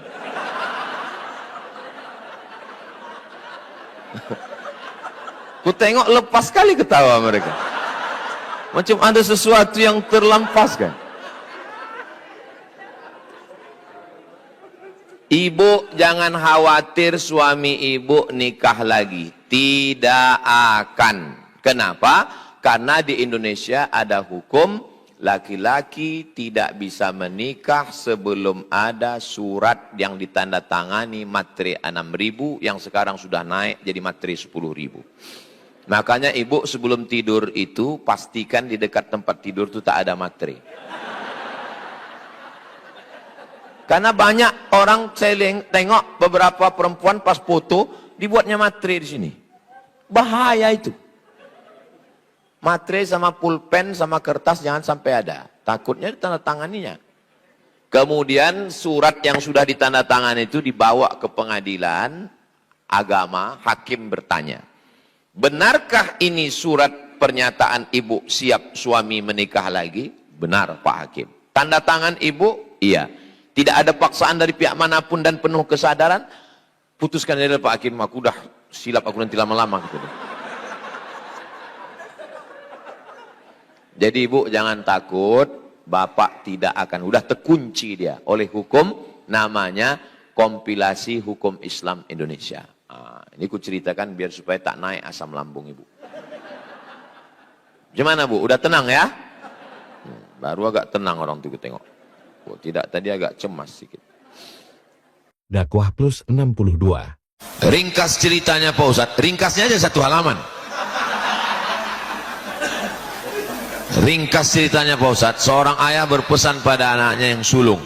Nanti kelak kau jadi orang sukses, gantikan kedudukan ayah jadi tulang punggung adik-adik. Biar bisa sepertimu nak. Sukses anaknya yang sulung dan bantulah adik-adiknya setelah ayahnya meninggal. Sang kakak menuntut bayarkan uang yang dia berikan pada adik-adiknya yang sudah sukses.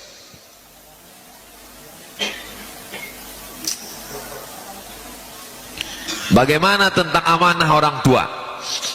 Wasiat yang wajib ditunaikan itu namanya wasiat harta. Kalau aku mati, 1/3 hartaku untuk Masjid Al-Muhajirin misal, maka itu wajib ditunaikan. Itu namanya wasiat harta. Wasiat harta tak boleh lebih 1/3. Kalau aku mati, kata jamaah Al-Muhajirin, itu ada ruko di jalan Garuda Sakti untuk jamaah Muhajirin. Setelah dihitung ternyata harga ruko 1 miliar. Harta warisan almarhum cuma 2 miliar. Berarti itu 50%. Tak bisa diambil Muhajirin. Yang bisa diambil Masjid Al-Muhajirin hanya sepertiga, 666 juta. Sedangkan harga ruko satu masjid mesti membayar 333. Karena wasiat tidak boleh lebih dari sepertiga. Adapun pesan-pesan yang tidak terkait dengan harta bisa jadi wajib, bisa jadi sunat, bisa jadi makruh, bisa jadi haram. Bisa jadi haram. Kalau aku mati, tolonglah tanamkan pokok ganja di atas kuburku. Haram. Jadi jangan anak ini menganggap, oh ini wasiat ini wajib. Kalau tidak kita buat nanti ayah kita gentayangan. Memang ayah kau jelangkung. Jadi itulah pentingnya anak ini belajar agama. Kalau aku mati, tolong bawa jenazahku ke kampung. Iya kalau meninggalnya Pekanbaru. Kalau di Papua 8 jam naik pesawat, ongkos mayat lebih mahal dari orang hidup. Nah, maka tidak semua wasiat itu dilaksanakan. Kau kalau nanti sukses, tolong semua adik-adik kau sekolahkan. Siapa yang mampu menyekolahkan adik S1, S2, S3? Ini kalau tidak dilaksanakan nanti kita terkutuk jadi anak durhaka. Sesuai kemampuan kita. Anak ini kan juga punya anak istri. Dia kan punya nafkah. Berapalah kemampuan dia? Apa kerja dia? Ya kalau kebunnya luas. Ya kalau dia kan musyawarah juga dengan istrinya. Nah, ini. Bagaimana tentang amanah orang tua?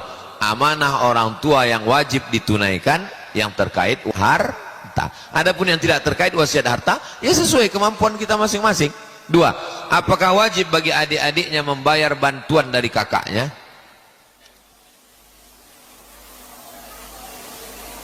La tubtilu sadaqah dengan manni wal adha. Manni mengungkit-ungkit, mengungkap-ungkap.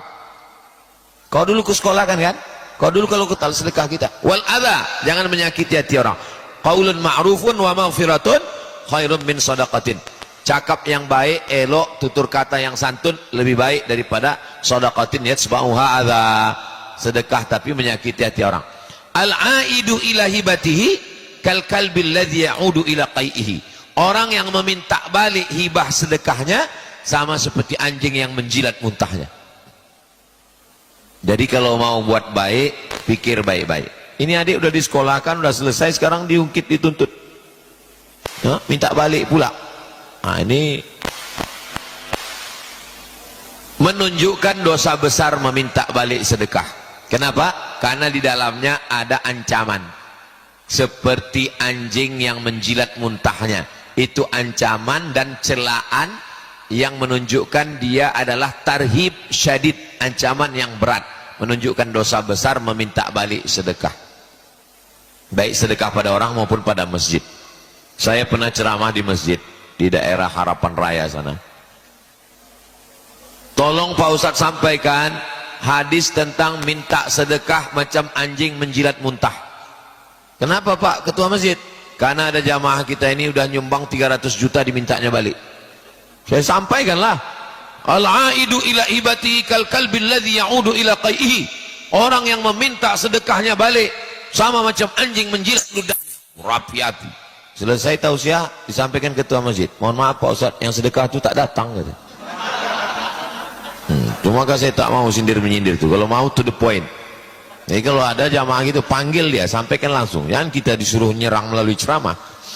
Bismillahirrahmanirrahim. Assalamualaikum warahmatullahi wabarakatuh. Nah, perkenalkan Pak, saya Irfan, lulusan dari tahun 2013. Izin bertanya Pak, terkait dengan tadi kan masalah reuni dan lain sebagainya. Nah di sini juga mungkin banyak yang berkumpul terkait dengan orang tua Pak ya, yang sudah memiliki banyak putra-putri. Semakin saya perhatikan, semakin kesini itu fitnah-fitnah itu semakin banyak Pak. Yang benar menjadi tidak benar, yang tidak benar betul menjadi benar. Nah itu tanggung jawab kita sebagai orang tua supaya bisa memonitor dan juga mengontrol anak-anak kita supaya kita lebih bisa mengkontrol anak kita lebih baik lagi dan juga tidak terjerumus ke dalam hal-hal yang harusnya tidak benar jadi benar dan benar jadi tidak benar itu seperti apa Pak Ustadz? Mohon arahannya. Terima kasih Pak Ustadz. Wabillahi taufiq. Assalamualaikum warahmatullahi wabarakatuh. Waalaikumsalam warahmatullahi wabarakatuh. Jazakumullah khairan. Tepuk tangan untuk beliau. Izin Kiai mau langsung dijawab, langsung aja. Dulu kalau ada orang menfitnah itu melalui mulut ke mulut, MLM, multi level marketing. Mulut si A sampai ke B, disampaikan ke si C, disebut dengan nammamun. La yadkhulul jannata nammam. Tidak masuk surga orang yang bawa-bawa ngomongan si A tentang si B disampaikan oleh si C, akhirnya kelahi mereka. Jadi sangat simpel zaman dulu. Kemudian berkembang kepada apa yang disebut dengan infotainment, menjadi industri ketika masuk ke dalam TV. Lalu kemudian berkembang menjadi medsos. Medsos inilah ghibah yang luar biasa.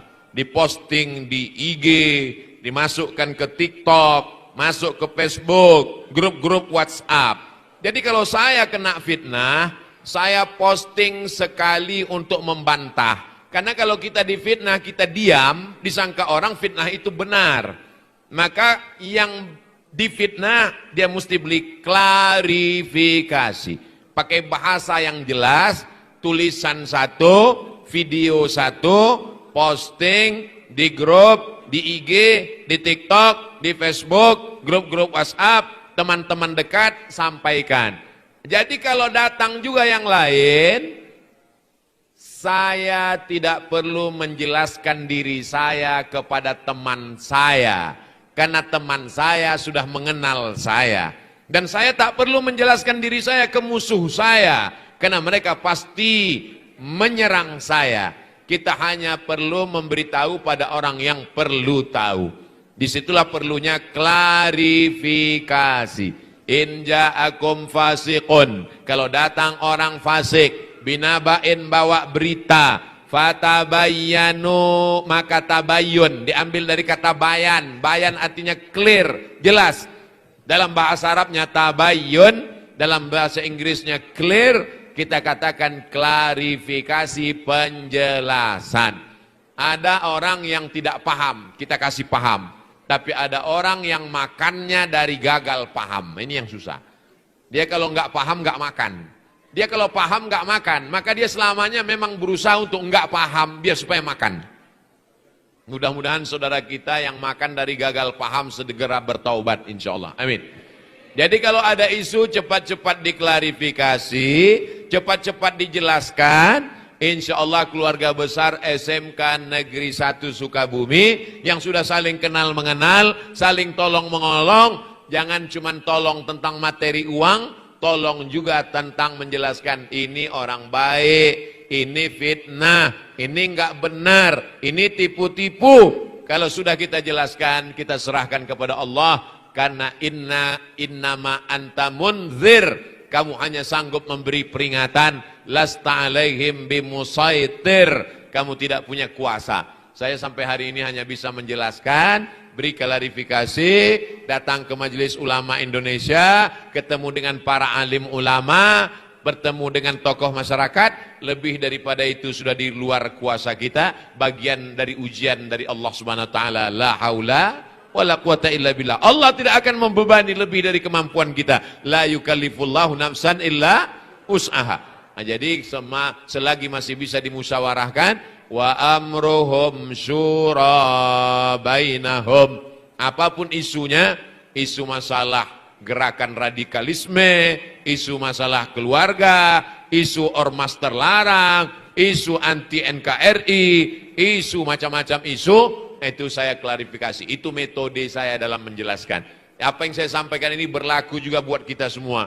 Pak Wali bisa saja diterpa isu, Bapak kepala sekolah, Ibu sebagai kepala rumah tangga, Bapak, adik-adik juga. Maka manhajuna manhajul bayan. Metode yang kita pakai adalah metode penjelasan. Lebih daripada itu, maka di luar kuasa. Ustadz pernah membawa ke ranah hukum, ya. Orang yang mengotak-atik foto saya, lalu dia upload ke Facebook, saya screenshot, saya lapor ke Polda, BAP. Ustaz Somad, nanti kalau lapor ke Polda jadwal Ustaz ceramah gimana? Saya kosongkan jadwal ceramah. Dari Polda ke Jaksa, Kajari, Kejaksaan Negeri, panggil, saya datang ke pengadilan.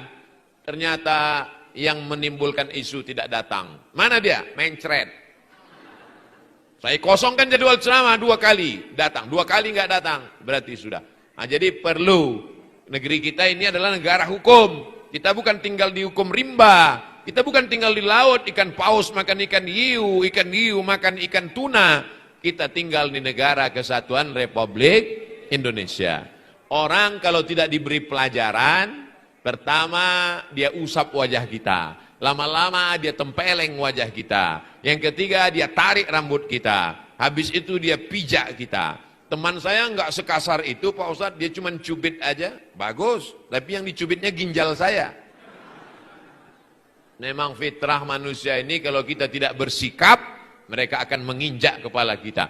Maka dalam Islam tidak hanya maaf, tidak hanya ada terima kasih, tapi juga ada hukum. As-sinnu bis-sinni. Kalau gigimu dipatahkan, patahkan gigi dia. Al-ainu bil-aini. Kalau matamu ditusuknya, tusuk juga mata dia.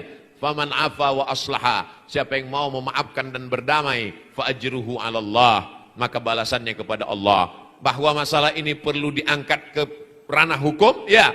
Bahwa ada maaf ya, tapi hukum tetap berlanjut. Demikian, wallahu a'lam bishawab. Masya Allah, kita ucapkan takbir. Takbir. Semangat semuanya, takbir. Masya Allah, jazakumullah khair katsira Kiai yang sudah menjawab pertanyaan pertama. Insya Allah untuk pertanyaan kedua bagian ibu atau akhwat, ya, teteh, ece semuanya silakan. Yang mau bertanya acungkan tangannya, hitungan 3. Yang paling pertama angkatkan tangan, dia yang bisa untuk bertanya. Siap. 1, 2, 3. Silakan. Bisa ke depan? Ya, ibu yang pakai masker. Yang Afwan, ya, itu yang pakai masker. Silakan ke depan, Bu. Silakan. Silakan sebutkan nama, kemudian pertanyaan. Berdiri aja? Berdiri aja ya? Duduk aja. Berdiri? Biar kelihatan. Assalamualaikum warahmatullahi wabarakatuh. Waalaikumsalam warahmatullahi wabarakatuh. Alhamdulillah akhirnya saya bisa mengajukan pertanyaan kepada Ustadz. Sebelumnya saya sudah 3 kali mendatangi ceramah Ustadz, mulai dari Parung Kuda, Lapang Merdeka sampai dengan saat ini. Alhamdulillah di sini bisa membuka sesi pertanyaan. Ada satu hal yang ingin saya tanyakan Ustadz. Masalah sekarang ini banyak bank syariah yang membuka program untuk cicilan, baik itu untuk mendapatkan porsi haji maupun untuk pelunasan haji itu sendiri. Nah, kira-kira bagaimana hukumnya menurut Ustadz? Segitu saja. Assalamualaikum warahmatullahi wabarakatuh. Waalaikumsalam warahmatullahi wabarakatuh. BJB Syariah tidak akan berani membuat program kalau tidak ada fatwa dari DSN, Dewan Syariah Nasional, yang di sana sudah duduk para dewan pakar-pakar di bidang keilmuannya, usul fikih halal haram. Spesialisasi mereka di bidang fikih muamalat ekonomi syariah. Akadnya murabahah, mudharabah, permodalan, wakalah, dan lain-lain. Jadi kalau sudah ada fatwa dari DSN, kita tinggal ikut aja. Ati'ullah wa ati'ur rasul wa ulil amri. Selama ada fatwa DSN-nya ikut. Tentang dana talangan haji dan talangan umroh, sudah ada fatwa DSN-nya. Jadi mau yang ikut silakan. Yang nggak mau nunggu nabung pakai uang cash baru berangkat juga silakan. Yang penting yang berangkat nggak nyalahkan yang nggak berangkat, yang nggak berangkat nggak nyalahkan yang berangkat. Bu, si Anu berangkat, untuk apa berangkat umroh kalau ngutang? Karena dia juga punya niat, dia juga punya dasar hukumnya. Masalahnya sekarang orang nggak percaya sama Dewan Syariah. Ketika mobilnya rusak, dia bawa ke bengkel, karena dia percaya sama orang bengkel. AC-nya rusak, dia bawa ke servis AC. Dia kena percaya sama orang AC. Jamnya rusak, dia bawa ke toko jam. Handphonenya rusak, dia bawa ke servis handphone. Tapi kalau masalah agama, dia betulin sendiri. Ini bermasalah orang seperti ini. Ketika dia naik pesawat, dia percaya dengan pilot. Dia nggak kenal siapa pilotnya. Dia duduk dengan anteng tidur. Padahal dia nggak tahu pilot itu siapa. Belum pernah lagi penumpang tiba-tiba ngetuk pintu pesawat nanya, Pak pilot saya mau nanya, ini mesinnya manual apa matic? Ini gimana? Posnelingnya gimana? Nggak ada dia nanya, dia percaya. Ketika naik pesawat kamu percaya kepada pilot. Ketika BJB kenapa kamu nggak percaya kepada Dewan Syariahnya? Nah jadi kalau sudah dikeluarkan fatwanya, kalau dijelaskan menurut ilmu usul fikihnya, maka tidak semua orang paham proses pengeluaran dalilnya itu. Saya ambil contoh simpel sederhananya begini. Saya mau beli mobil, harganya 300 juta. Saya datang ke bank konvensional. Assalamualaikum bank konvensional, selamat pagi. Dia nggak mau assalamualaikum, dia selamat pagi. Saya mau beli mobil, berapa mobilnya? 300 juta. Oke, dia kasih 300 juta, saya terima 300 juta, bayar bunga sekian persen, 350 juta. Yang 50 riba. Kalau saya datang ke bank syariah, orang nggak ngerti prosesnya. Dia bilang, BJB syariah, namanya aja syariah. Sekejam-kejamnya ibu tiri, lebih kejam bank syariah. Dia nggak ngerti prosesnya, tapi ngomongnya luar biasa. Kalau saya datang ke BJB syariah, Assalamualaikum BJB syariah. Waalaikumsalam. Saya mau pinjam uang 300 juta. Untuk apa Pak? Beli mobil. Mohon maaf, kami tidak meminjamkan uang. Karena uang dengan uang adalah riba. Bapak perlunya untuk apa? Saya untuk beli mobil. Maka BJB syariah akan membeli mobil itu secara cash. Sekarang mobil itu milik siapa? Milik BJB syariah. Lalu datang saya membeli mobil itu, maka akad saya adalah uang dengan barang, bukan uang dengan uang. Ribet Pak Ustadz, susah pahamnya. Maka kalau nggak paham ikut aja fatwa Dewan Syariah. Kenyataannya nggak gitu Pak Ustadz. Waktu kemarin kami pinjam uang nggak dikasih, tapi katanya mesti beli barang. Pada akhirnya kami juga yang beli barang itu. Memang kamu yang beli mobil itu, tapi akadnya taukil. Yang membeli mobil itu memang customer, tapi dia mewakili bank. Maka hakikatnya mobil itu milik bank. Lalu mobil itu dia beli. Akadnya adalah uang dengan barang. Sallallahu Rabbuna ala nuril mubin.